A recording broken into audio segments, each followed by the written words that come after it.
ગુજરાતમાં પોક્સો કરીને કાયદો છે, તમને ખ્યાલ હશે, protection of children from sexual offences.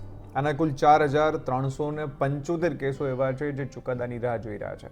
એટલે કે 4,375 ઘટનાઓ એવી છે કે જેની અંદર કોઈ બાળકી સાથે કોઈ વ્યક્તિએ કે કોઈ પણ જે માણસ હોય એણે શારીરિક છેડછાડ કરવાનો પ્રયત્ન કર્યો હોય અને એની અંદર પોક્સો લાગ્યો હોય, પરંતુ એને હજુ સુધી ચુકાદાઓ નથી આવ્યા.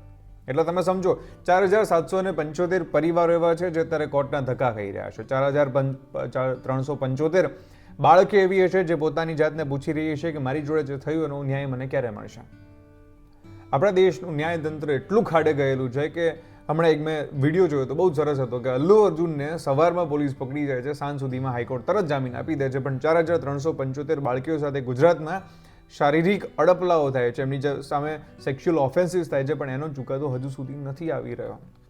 આપણે ત્યાં વાતો મોટી મોટી થાય છે, રીલો બહુ બધી બનાવાય છે, બિફોર આફ્ટર બધું થાય છે, પણ તાકાત હોય ગુજરાત પોલીસની અંદર કે બધામાં, તો આનું બિફોર આફ્ટર કરીને બતાવો ને કે અમે એની ધરપકડ કરીને હવે એને અમે ચુકાદો અપાવ્યો અને ન્યાય અપાવ્યો અને કેટલા સમયમાં અપાવ્યો ને ખાસ લખજો જો તમારી અંદર તાકાત હોય તો.